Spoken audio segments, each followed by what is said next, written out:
میں نہیں جانتا کہ وہ کون تھی، کیا تھی، لیکن اس کے جو الفاظ ہیں نا وہ کلیجہ چیرنے والے ہیں کہ ظالموں میں نے نکاح کیا تھا، کوئی زنا تو نہیں۔ جب ایک انسان اس دنیا میں پیدا ہوتا ہے نا تو اس کے سارے رشتے اللہ نے آلریڈی بنائے ہوتے ہیں، فکس کیے ہوتے ہیں۔ جب وہ آنکھ کھولتا ہے، باپ پہلے سے موجود، ماں پہلے سے موجود، بہن بھائی، رشتہ دار، سارے رشتے اللہ کی مرضی سے بنے ہوئے ہوتے ہیں، لیکن ایک اکلوتا حق اس پیدا ہونے والے کو دیا جاتا ہے، اور وہ حق نکاح کا ہے۔ فرمایا کہ دو محبت کرنے والوں کے درمیان بہترین رشتہ نکاح کا ہے۔ اللہ نے منع نہیں کیا، رسول اللہ نے پسند کی شادی کو اپریشیٹ کیا۔ مرد اور عورت دونوں کے پاس پسند کی شادی کا حق ہے۔ والدین اوپینینز دے سکتے ہیں، رائے دے سکتے ہیں، سمجھا سکتے ہیں، ریسرچ کر سکتے ہیں، لیکن والدین خدا بن کر، گھر والے رشتہ دار خدا بن کر کسی کی شادی کا فیصلہ نہیں کر سکتے۔ یہ اللہ کا دیا ہوا ایک اکلوتا حق بھی بہت سارے لوگوں سے چھین لیا جاتا ہے۔ جہاں ان کی مرضی نہیں ہوتی وہاں ان کی شادیاں فکس کروا دی جاتی ہیں، اور پھر ساری عمر ان کا پوچھا تک نہیں جاتا۔ جب ان کے درمیان کلیشز آتے ہیں کوئی سارٹ آؤٹ کرنے کے لیے نہیں آتا۔ وہ رشتہ جو محبت سے چلتا، جس کا ایندھن محبت ہے، عزت ہے، وہ خاندان، سوسائٹی اور معاشرے کی وجہ سے بوجھ بنا دیا گیا۔ زبردستی کی شادیاں کروائی جاتی ہیں۔ جب لڑکیاں اپنے لیے سٹینڈ لیتی ہیں تو انہیں دھمکیاں، ایموشنل بلیک میلنگ، ڈرایا دھمکایا جاتا ہے۔ کیا کرے وہ بیچاری؟ ایک باپ کو یوں لگ رہا ہوتا ہے کہ یہ سب کر کے ہم اپنا حق ادا کر رہے ہیں، ایک بھائی کو یہ لگ رہا ہوتا ہے کہ یہ سب کر کے ہم خاندان والوں کو خوش کرتے ہیں۔ سوسائٹی کے دو چار مردوں کو خوش کرنے کی خاطر غلط فیصلے کرتے ہیں اور اپنے آپ کو مرد بنانے کی کوشش کرتے ہیں۔ یہ ابھی جو ایک واقعہ ہوا ہے بلوچستان میں، ایک بہن کو گولیاں مار کے شہید کیا گیا، اور اس کا ظلم صرف اتنا تھا کہ اس نے پسند کی شادی کی، نکاح کیا۔ یہ جن سو کل غیرت مند لوگوں نے دو چار لوگوں کی باتوں میں آ کر یہ کام سر انجام دیا، اگر تم واقعی مرد ہو، اگر تم واقعی اتنے بہادر ہو، رات کی تنہائی میں 2 منٹ کے لیے اپنے آپ کو صرف اس لڑکی کی جگہ امیجن کرو، اور وہ گولیاں جو اس لڑکی کے سینے سے آر پار ہوں، جن سے اس کی زندگی ختم ہوئی، صرف تصور کر کے دیکھو کہ وہ تمہارے سینے سے آر پار ہو رہی ہیں، اور تمہارا جرم صرف اتنا ہو کہ تم نے ایک حلال طریقے سے اپنی خواہش پوری کی، جس میں اللہ کو کوئی مسئلہ نہیں تھا، رسول اللہ کو کوئی مسئلہ نہیں تھا، اسلام کو کوئی مسئلہ نہیں تھا، لیکن تمہاری سو کولڈ سوسائٹی کو اس فیصلے سے مسئلے تھے۔ تمہاری روح نہ کانپی نا، تمہاری یہ غیرت تمہاری کھوپڑی کے آر پار نہ ہوئی نا، تو کہنا شرط یہ ہے کہ اگر ضمیر زندہ ہو، لیکن ایسے لوگوں کے ضمیر زندہ کہاں رہتے ہیں؟ یہ تو لوگوں کے ہاتھوں کی کٹ پتلیاں ہوتی ہیں، ان کے اپنے دماغ تو سن ہو چکے ہوتے ہیں۔ ان سے تو جب کہا جاتا ہے کہ یار تم جس کام کو غیرت کا نام دے رہے ہو وہ سب سے بڑی بے غیرتی ہے، تم جسے بہادری سمجھ رہے ہو وہ سب سے بڑی بزدلی ہے، تو آگے سے پتہ ہے کیا کہیں گے؟ آگے سے کہیں گے یار اگر ہم ایسا نہ کریں تو پھر لوگ کہیں گے کہ بے غیرت ہے۔ لہٰذا اپنی غیرت کو بچانے کے لیے ان غیرت مندوں نے وہ بے غیرتی والا کام کیا ہے جو ایک مرد کے ساتھ سوٹ نہیں کرتا، جو ایک مومن کے ساتھ سوٹ نہیں کرتا۔ جانتے ہو مظلوم کی دعا اللہ کے عرش کو ہلا دیتی ہے یار۔ ایک سیکنڈ کے لیے امیجن کرو، تصور کرو کہ اس کی گھائل روح جب اللہ رب العزت کے سامنے پیش ہوئی ہوگی اور اللہ سے شکایت کر رہی ہوگی کہ اللہ تیرے بندوں نے میرے ساتھ یہ کیا، ذرا سا تصور تو کرو اس چیز کو۔ تم نے دو چار لوگوں کی باتوں میں آ کر اور اپنے آپ کو ایک مرد ثابت کرنے کے لیے دو چار گولیاں چلا دی ایک مظلوم پر، ہو گئی تیری واہ واہ ان جاہلوں میں، لیکن اللہ کی نظروں میں تو فیل ہو گیا، رسول اللہ صلی اللہ علیہ وآلہ وسلم کی نظروں میں تو فیل ہو گیا۔ تو صرف ایک انسان کا قاتل نہیں ہے برو، تو نے ایک انسان کو مار کے پوری انسانیت کو مار دیا ہے۔ تیرے ہاتھ نہیں کانپے یار؟ ایک سیکنڈ کے لیے بھی تیرے دل میں یہ خیال نہیں آیا کہ مجھے رک جانا چاہیے؟ جس بندے کو اللہ نے جینے کا حق دیا اس بندے سے میں ہوتا کون ہوں جینے کا حق لینے والا؟ جس بندے کو اللہ نے زندگی دی ہو میں ہوتا کون ہوں اس سے اس کی زندگی چھیننے والا؟ نہ جانے ایسے کتنے کیسز ہوتے ہوں گے پوری دنیا بھر میں، اور پھر لوگ مجھے کہتے ہیں کہ بھائی اب ہمیشہ اس دنیا کو برا بھلا کہتے رہتے ہو۔ میں کہاں کہہ رہا ہوں، بنانے والے نے خود اس کی حقیقت بتا دی، وَمَا الْحَيَاةُ الدُّنْيَا إِلَّا مَتَاعُ الْغُرُورِ۔ اللہ کے بندو پیار سے باتیں تم لوگوں کو سمجھ ہی نہیں آ رہی، زندگیاں برباد ہو رہی ہیں تم لوگوں کی۔ اور اسٹل ہنس رہے ہو. سارا دن گزر جاتا ہے قرآن نہیں اٹھاتے ہیں, سارا دن گزر جاتا ہے ایک وقت کی نماز پراپر طریقے سے نہیں پڑھ پاتے ہیں, سارا دن گزر جاتا ہے یہ سوچ نہیں سوچتے کہ یار میں اپنی آخرت کے لیے کیا کروں, میں اپنے دین کی نفاذ کے لیے کیا کروں. اور ان بے غیرتوں کو دیکھتے ہوئے اپنی زندگیاں گزار رہے ہو جنہیں نہ اپنی عزت کی پرواہ ہے نہ تم لوگوں کی عزت کی پرواہ ہے. ان نکموں کو دیکھتے رہتے ہو سارا دن کہ جن کو نہ اپنے وقت کی قدر ہے اور نہ آپ کے وقت کی قدر ہے. ان بے حیا لوگوں کو دیکھتے رہتے ہو ساری عمر کہ جن کا حلال حرام جائز ناجائز سے کوئی تعلق ہی نہیں. برباد لوگوں کو کامیاب سمجھ کر ان کے پیچھے چل رہے ہو. بہت اٹریکٹیو لگتے ہیں تم لوگوں کو یہ لوگ. خدا کے بندو اپنے آپ کو بچاؤ, اپنی نسلوں کو بچاؤ, اپنی آخرت کو بچاؤ. ایک دفعہ مر گئے نا تو یہ سارے مزے, یہ نفس اور ہوس کے سارے تماشے اور یہ ساری انجوائمنٹ آپ کو بہت پھیکی پھیکی لگے گی. آج سے پہلے جو بھی کیا تم نے چھوڑو, اس کی ٹینشن نہ لو. سب کچھ بھول بھلا کے اللہ کے سامنے کھڑے ہو جاؤ, محبت کا قیام کرو, عاجزی کا رکوع کرو اور امید کی کیفیتوں سے اللہ کو سجدے کرو. اور 2 رکعت نفل پڑھنے کے بعد اللہ کے سامنے ہاتھ اٹھاؤ, چولی پھیلاؤ, جتنا گر سکتے ہو, جتنا بچ سکتے ہو بچ جاؤ اللہ کے سامنے.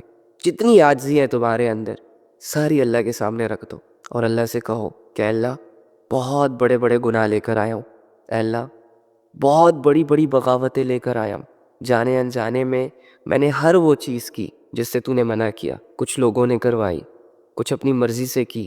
اللہ یہ چھپن چھپائی کی زندگی مجھ سے مزید نہیں جی جا رہی, میں اب تیرے سے جڑنا چاہتا ہوں. میں آیا ہوں اپنا جرم قبول کرنے, اپنے گناہوں کو معاف کروانے, کیونکہ ایک آیت میرے کانوں تک پہنچی ہے. اور میں اگر تم سے ایک پرسنل بات شیئر کروں اپنی, جب زندگی تنگ ہو چکی تھی مجھ پر, جب لوگ نہیں سمجھ رہے تھے مجھے, جب مجھے میرے گناہ اور میرے گندے اعمال ڈرا رہے تھے, تو قرآن کی اس آیت نے مجھے ایک نئی زندگی دی. اگر یہ آیت میں نہ پڑھتا تو شاید آج میں آپ لوگوں سے یہاں بات نہ کر رہا ہوتا.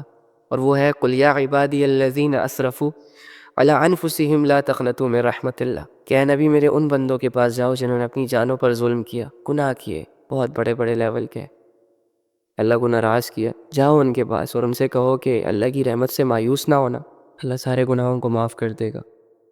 یہ مت سوچنا کہ اللہ گناہ معاف نہیں کرے گا. جب میں نے یہ آیت پڑھی تو میں خوش ہو گیا, مجھے ایک نئی زندگی مل گئی, ایک نیا راستہ مل گیا. تو تم بھی جاؤ اللہ کے پاس اور اللہ سے کہو کہ اللہ میں بھی گنہگار ہوں, اللہ میں بھی ان لوگوں میں شامل تھا جو تجھ سے دور بھاگتے ہیں, لیکن میں آ گیا میرے رب, اب نہیں جاؤں گا, مجھے بھی قبول کر لے. یہ گناہ کیے میں نے, بس ان کو معاف کر دے. اللہ سے اپنا حال بیان کرو, اور جب تم معافی مانگو تو خوشی خوشی اٹھو کہ تم نے جس رب کے سامنے اپنے گناہوں کی معافی مانگی ہے نا, وہ بہت بخشنے والا ہے. اب یقین کرو اور اس کے بعد سے نئی زندگی شروع کرو. کیا مشکل ہے اس میں؟ چھوڑ دو بے حیائی, چھوڑ دو گناہ, چھوڑ دو غفلتیں. کتنی دفعہ کی ہیں تم نے یہ ساری چیزیں, کیا فائدہ ملا؟ کچھ بھی نہیں, آگے بھی نہیں ملنے والا. بس پھر اپنی زندگی عبادتوں کے ساتھ جوڑ لینا, علم کے ساتھ جوڑنا, اچھے لوگوں کے ساتھ اٹھنا بیٹھنا, سب ٹھیک ہو جائے گا. اور جو بھی حالت اللہ رب العزت کی طرف سے تم پر آئے اس پر صبر کرنا, اس پر راضی رہنا, اور اللہ سے کہنا کہ اللہ حالت تو بڑی مشکل ہے, لیکن اگر اس مشکل حال میں تیری رضا مجھے مل رہی ہے تو اٹس اوکے, ٹھیک ہے. ہاں, دنیا کی پرواہ نہ کرو, اپنے آپ کو اللہ سے جوڑو گے تو ایک مضبوط انسان بن کر لوگوں کے سامنے آ پاؤ گے. اگر اللہ سے دور بھاگتے رہے تو باوجود اس کے کہ دنیا میں تمہارے نام کے چرچے ہوگے, لیکن تم اپنے آپ کو کبھی بھی مطمئن نہیں کر سکو گے, ٹھیک ہے. تو بس توبہ کریں گناہوں سے, رک جائیں بے حیائیوں سے, منہ موڑیں اللہ کی بغاوتوں سے. اللہ سے دور جانے کے بجائے اللہ کی طرف آنے کی کوشش کریں گے نا کوشش. یہ تو نہیں کہو کہ کل سے کروں گا, پرسوں سے کروں گا, ابھی سے. کبھی آنسو, کبھی سجدے, تو کبھی ہاتھوں کا اٹھ جانا. خواہشیں ادھوری ہو تو خدا کتنا یاد آتا ہے. اللہ فرماتے ہیں ما غرک بربک الکریم. اے انسان, تجھے کس چیز نے دھوکے میں ڈال رکھا ہے؟ تجھے آخر کس چیز نے اللہ رب العزت یعنی جو اتنا کریم ہے اس سے دور کر دیا؟ چیزوں کی خاطر اللہ سے دور ہو گئے. وہ مخلوق جو اللہ نے پانی کے قطرے سے پیدا کی, اس کو متاثر کرتے کرتے اللہ سے دور ہو گئے. وہ کاغذ کے نوٹ جو اللہ لوگوں کے مقدر میں لکھتا ہے, لوگوں کے نصیب میں لکھتا ہے, اس کو کماتے کماتے اللہ سے دور نکل گئے. ہائے, خواہشیں ادھوری ہو تو خدا کتنا یاد آتا ہے. اب نماز پڑھ رہے ہوتے ہو لیکن دنیا کے خیال آپ کو چاروں طرف سے گھیر لیتے ہیں. آپ پھر ان خیالوں سے لڑ کر اللہ پہ فوکس کرتے ہو, لیکن پھر وہ وسوسے آ کر آپ کے فوکس کو ڈسٹرب کر دیتے ہیں, اور یہی سلسلہ چلتا رہتا ہے اور آپ کی نماز مکمل ہو جاتی ہے. تو یہ والی نماز بھی اللہ کو مقبول ہے, پسند ہے کہ بندہ میری عبادت میں میرے لیے سٹرگل کر رہا. وسوسوں سے لڑ رہا ہے. یہ تو مجاہدے والی نماز ہے نا, کہ مزہ بھی نہیں ہے, سکون بھی نہیں ہے, فوکس بھی نہیں ہے, پھر بھی پڑھ رہا ہے. کیوں پڑھ رہا ہے؟ اللہ کا حکم سمجھ کے پڑھ رہا ہے, اللہ کے لیے پڑھ رہا ہے. ہاں, یہ تو بندگی والی نماز ہے. تو وسوسے آتے رہتے ہیں. ہاں البتہ جو بتوں کے سامنے جھکتے ہیں, جو پتھروں کو پوجتے ہیں, ان کو کبھی یہ خیال نہیں آیا کہ مجھے وسوسے کیوں آتے ہیں. شیطان ہمیشہ ڈسٹرب اسی بندے کو کرتا ہے جو اپنے ریئل خدا کے سامنے کھڑا ہوتا ہے, کیونکہ شیطان جانتا ہے کہ یہ نماز انسان کو برائیوں سے بچا سکتی ہے, بے حیائیوں سے بچا سکتی ہے. لہٰذا نماز میں موجود لذت کو شیطان ڈسٹرب کرنے کی کوشش کرتا ہے, تاکہ بس یہ جلدی جلدی پڑھے اور فارغ ہو جائے, یا ایک پڑھے تو دوسری نہ پڑھے. آپ کو وسوسے آئے, آپ کا دل لگے یا نہ لگے, ان چیزوں پہ فوکس نہ کرے. آپ نماز پڑھے, اللہ کا حکم سمجھ کے پڑھے, آرڈر سمجھ کے پڑھے, انشاءاللہ سب ٹھیک ہو جائے گا. یعنی جس وقت آپ کو یہ لگ رہا ہوتا ہے نا کہ میرا اس دنیا میں کوئی نہیں ہے, مجھے کوئی نہیں سمجھ رہا, کوئی قریب نہیں آ رہا, کوئی قریب نہیں کر رہا, اس وقت تیرا رب تجھے یہ کہہ رہا ہوتا ہے کہ جب میں ہوں تو کسی اور کی فکر کیوں؟ تجھے دنیا نے نہیں بنایا, تجھے دنیا نے پیدا نہیں کیا جو دنیا تیرے لیے اتنی ضروری ہے. میرے بندے, میں نے خود تمہیں بنایا ہے, میں نے تمہاری رسپانسبلٹیز اٹھائی ہیں, میں نے تمہارا دل بنایا, اور اس دل کے اندر جتنے بھی جذبات ہیں, جتنے بھی احساسات ہیں, وہ میرے بنائے ہوئے ہیں. تو بنانے والا بہتر انڈرسٹینڈ کرتا ہے, بنانے والا بہتر حفاظت کرنا جانتا ہے, بنانے والا بہتر محبت کرنا جانتا ہے. ہر انسان کی نظروں میں اپنی چیزوں کی بڑی ویلیو ہوتی ہے. تو تم کس کے ہو؟ تم کس کی مخلوق ہو؟ تم پر کس کی ملکیت ہے؟ تم کس کے بندے ہو؟ اللہ کے نا. تو اللہ بہتر جانتا ہے کہ میں نے اپنے بندے کو, اپنی مخلوق کو کیسے رکھنا ہے.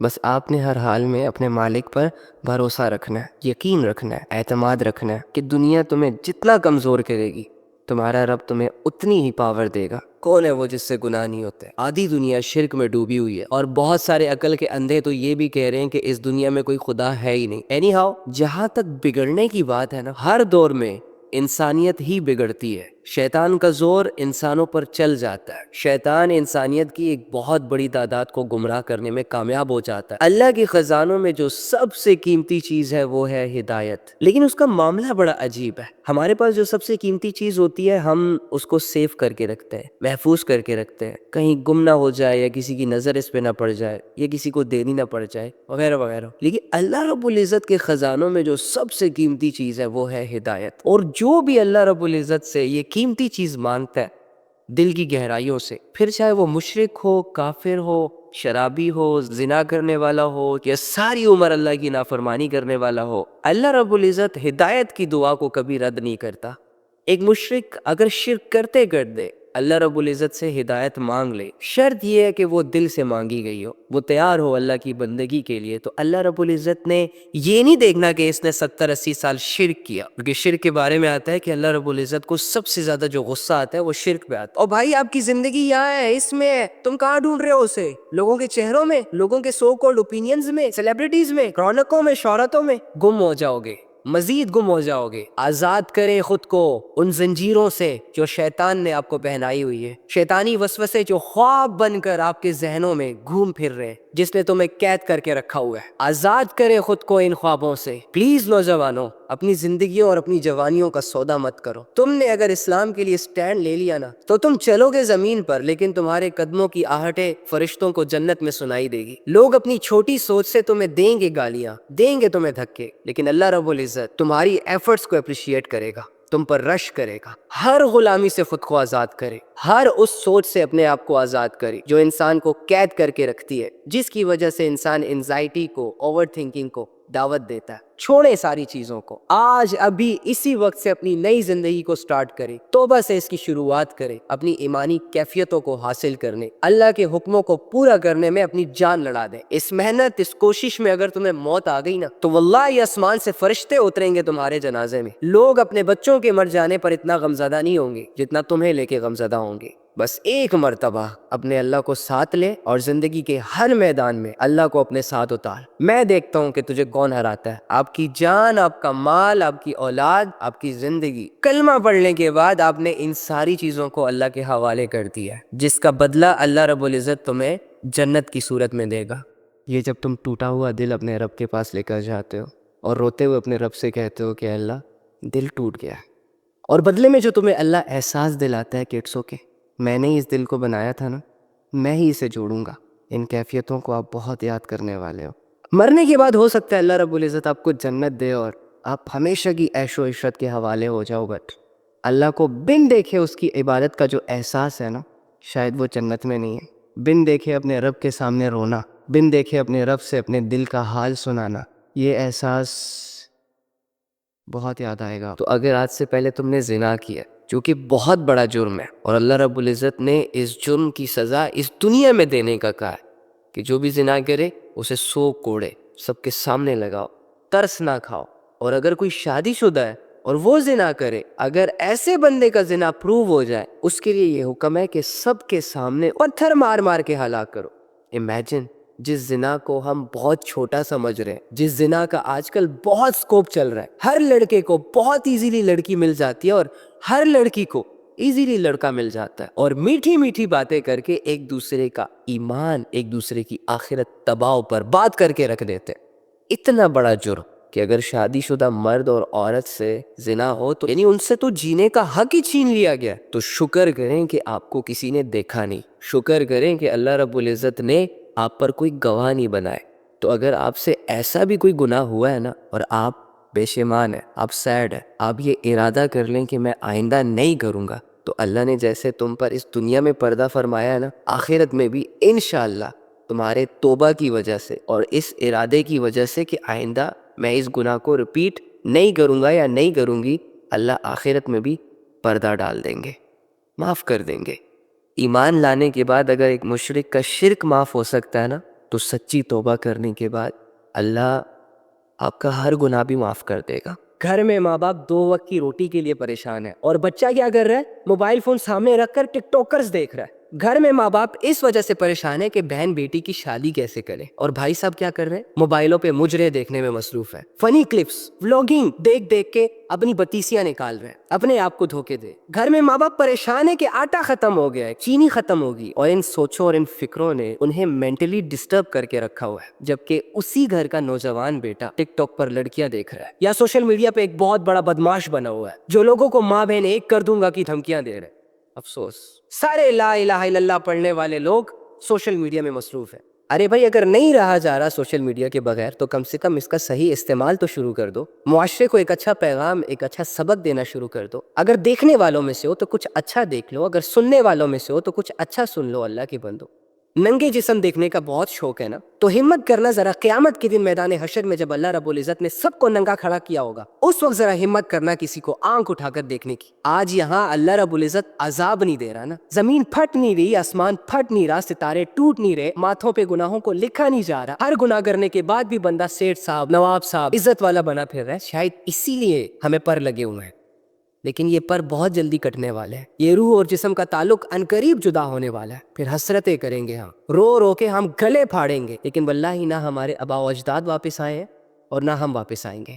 کچھ ہوش کر لو. میرا نوجوان اللہ کا باغی ہو گیا، اور اللہ کی بغاوت میں اتنا آگے نکل گیا کہ اب اگر اسے کوئی بلانے بھی جاتا ہے نا، تو دور سے ہاتھ ہلا کے اسے واپس کر دیتا ہے کہ نہیں بھائی، میں تیری باتوں میں نہیں آنے والا، میں اپنی بنائی ہوئی خیالی دنیا میں خوش ہوں.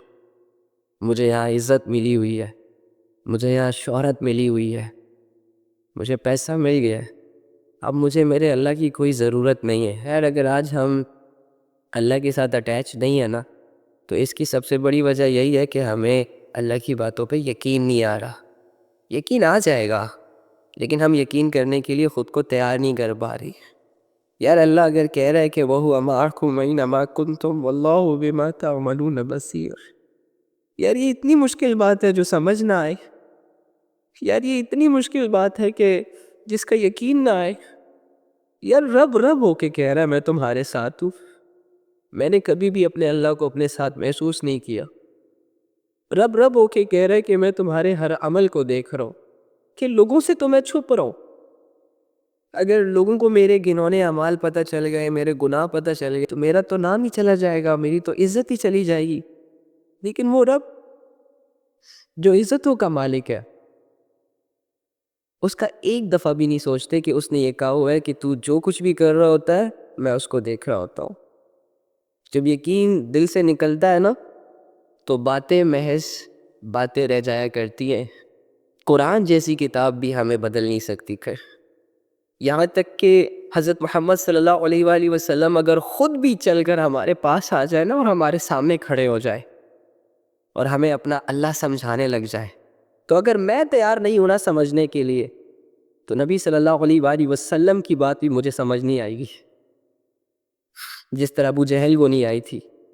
تو یار ہم اس لیول پہ جا رہے ہیں آہستہ آہستہ، یہ گناہ اور یہ گمراہیاں اور یہ بے حیائیاں ہمیں اللہ سے دور لے کر جا رہی ہیں، نہیں رہا جا رہا، پاگل ہو چکے ہو، شیطان مجھ سے گناہ کروانے میں کامیاب ہو گیا، اور گناہ کرنے کے بعد اس گناہ کی 2-4 سیکنڈ کی لذت کو ٹیسٹ کرنے کے بعد میں سر پکڑ کے بیٹھ جاؤں کہ اوہو یہ تو مجھ سے گناہ ہو گیا، اور پھر میں یہ کہوں کہ میں نے گناہ سے بچنے کی بہت کوشش کی تھی، میں نہیں چاہ رہا تھا لیکن میں نے کر لیا، سوچی سمجھی پلاننگ کے تحت ہم اکیلے کمروں میں جائیں، پھر دروازوں کو لاک لگائیں اور گھنٹوں گھنٹوں ہم وہ کنٹینٹ دیکھیں جو ہمیں حیوان بننے پر مجبور کر دیں، گھنٹوں گھنٹے میں تنہائیوں میں بیٹھ کر گن دیکھوں، وہ سارا فیک سٹف دیکھوں جو شیطان نے ہمارے ایمان کو ضائع کرنے کے لیے لوگوں سے بنوایا ہو، اور میں حیوان بن کر اپنی خواہشوں کو غلط طریقے سے پورا کروں، اور پورا کرنے کے بعد جب میری وہ عقل جو شروع میں مر گئی تھی بعد میں روشن ہو جائے، ریئلائز ہو جائے کہ او ہو یہ تو تم نے گناہ کیا، اللہ کی نافرمانی کی، اور پھر میں یہ کہوں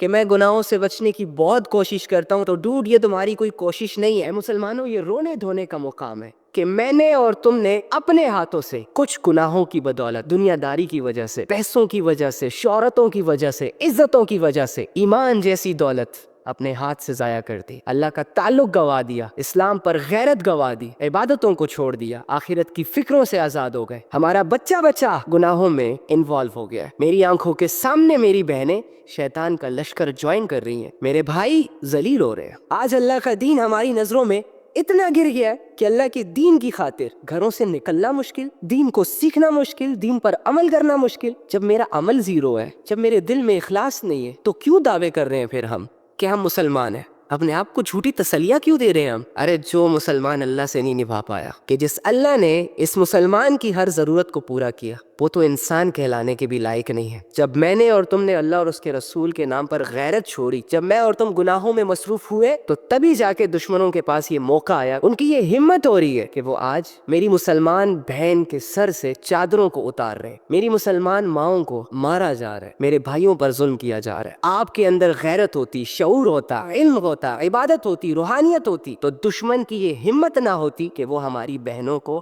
میلی آنکھ اٹھا کر دیکھے۔ اللہ کی محبت تیرے دل میں چھپی ہے، میں یہ بات دعوے کے ساتھ کہہ سکتا ہوں کہ تو جتنا اندر سے اپنے رب کے لیے تڑپ رہا ہے نا، اور جتنا تو اپنے رب کو پانے کے لیے بے چین ہے، اور جب تو تھک جاتا ہے، ہار جاتا ہے، کمزور پڑ جاتا ہے، تنہائیوں کے حوالے ہو جاتا ہے نا، تو تجھے جتنی فکر اپنے رب کی لگتی ہے نا، اتنی کسی کی نہیں ہے۔ آواز تو سن اپنے دل کی، اگر تجھے اپنا آپ سمجھ نہیں آ رہا تو اللہ کے پاس جا کے اتنا تو بولنا کہ اللہ میں کچھ نہیں جانتا، صرف اتنا جانتا ہوں کہ تو نے مجھے پیدا کیا، اور یہ بھی جانتا ہوں کہ تو ہی مجھے مارے گا، اور یہ بھی جانتا ہوں کہ تو ہی مجھے دوبارہ اٹھائے گا، اور اللہ یہ تو میں جانتا ہی جانتا ہوں کہ مجھے سب چھوڑ دیں گے لیکن تو نہیں چھوڑے گا۔ تیری دوستی میرے ساتھ جو ہے نا بنا مطلب کے، جس طرح لوگوں کی منتیں کر رہا ہوتا ہے، یہ کر لو وہ کر لو، ایسا نہ کرو ویسا نہ کرو، اپنے یہ سارے ایموشنز، یہ ساری تڑپ، یہ ساری طلب ایک دفعہ مرنے سے پہلے تنہائی میں کبھی رب کے ساتھ جوڑ کے دیکھ، کبھی دل سے اسے پکار کے دیکھ، کچھ لمحے، تھوڑے سے لمحے پراپر طریقے سے صرف اللہ کے لیے اپنی زندگی میں نکال، پھر دیکھ کہ ان لمحوں میں تجھے سکون چاروں طرف سے گھیرتا ہے کہ نہیں گھیرتا، تیرے دل سے دنیا کا غم نکلتا ہے کہ نہیں نکلتا، تیرے دل سے یہ گلے شکوے کہ مجھے کوئی سمجھ نہیں رہا، میرے ساتھ کوئی لائل نہیں ہے، میرا کوئی ہے نہیں، یہ فو فلا، یہ سارا گند نکلتا ہے کہ نہیں نکلتا؟ تیرے دل کو اللہ کی ضرورت ہے۔ السلام علیکم ورحمۃ اللہ وبرکاتہ۔ میرا یہ میسج جتنا ہو سکے اور جتنا جلدی ہو سکے زیادہ سے زیادہ شیئر کیجیے گا پلیز۔ سب سے پہلے تو میں ایک بات کی وضاحت کر دوں کہ اگر میں سوشل میڈیا پر ہوں تو میں یہاں پر پیسے کمانے کے لیے نہیں آیا، کیونکہ پیسہ بہت چھوٹی چیز ہے۔ ہاں جو میں نے کمایا ہے وہ لوگ ہیں اور لوگوں کے دلوں کی محبت ہے، جو کہ پیسے سے نہیں ملتی الحمدللہ، اور میں بھی ان لوگوں سے بہت محبت کرتا ہوں، بہت رسپیکٹ کرتا ہوں ان کی۔ لیکن کچھ لوگوں نے میرے نام کے اکاؤنٹس بنائے اور وہ ان کا مس یوز کر رہے ہیں، جیسے کہ کوئی کسی سے چیریٹی کی اپیل کر رہا ہے، کوئی علی بھائی بن کر لوگوں سے بات کر رہا ہے، جیسے کہ کل میرے نام سے ایک اکاؤنٹ لائیو تھا اور کسی نے مجھے وہ ریکارڈنگ سینڈ کی ہے، میں وہ آپ کو سنواتا ہوں، آپ ذرا غور سے سنیں اس چیز کو۔ تو کوئی بھی ایسی اور وجہ نہیں ہے، میں اس لیے کیونکہ اہم نہیں ہوتا جب میں نمبر بھی دے دوں اس کے بعد پھر آپ کو جواب نہ دوں تو پھر آپ لوگ زیادہ برا مانو گے کہ پتہ نہیں علی بھائی کو نخرے ہیں، پتہ نہیں علی بھائی غرور کرتا ہے، پتہ نہیں علی بھائی کو ایسا کیا ہے. میرے میسج کے جواب میں آپ جا کے تقریباً میری کل والی ویڈیو پہ 20,000 کے قریب میسج ہو گئے، 20,000 کے قریب. میں کچھ لوگوں کو جواب دیتا ہوں، ٹھیک ہے، کچھ لوگوں کو جواب دیتا ہوں جہاں تک پہنچ سکتا ہوں، ورنہ میں کوشش کرتا ہوں کہ ہر اس بھائی کا، ہر اس بہن کے میسج پہ میں لائک کرتا ہوں تاکہ وہ برا فیل نہ کرے کہ یہ اگنور کر رہے ہیں علی بھائی. اب یہ کل ایک بندہ لائیو تھا اور وہ علی بھائی بن کر لوگوں سے بات کر رہے تھے، اور مزے کی بات یہ کہ وہ لوگ اسے سن بھی رہے تھے اور لوگ اس سے کویسچنز بھی کر رہے تھے، اور باقاعدہ یہ گفٹنگ کی اپیل کر رہا تھا اور لوگ اسے گفٹنگ بھی کر رہے تھے. اور جب میرے کسی ایک بھائی نے وہاں کمنٹ میں لکھا کہ یہ علی بھائی کا اکاؤنٹ نہیں ہے اور نہ ہی ان کی وائس ہے، تو اس نے اسے فوراً سے بلاک کر دیا. تو خیر، آج سے پہلے جو کچھ ہوا، جیسے ہوا، میں نے سب کو معاف کیا. جیسے کہ آپ نے سنا کہ 20,000 میسیجز، یعنی 20,000 لوگوں نے اسے علی بھائی سمجھ کر میسج کیا ہوا ہے. پلیز میرا یہ میسج میری ماؤں، بہنوں اور بھائیوں تک پہنچا دیں کہ میرا ایک ہی اکاؤنٹ ہے علی بھائی آفیشیل کے نام سے، چاہے وہ ٹک ٹاک پر ہو، چاہے وہ انسٹا پر ہو، علی بھائی آفیشیل.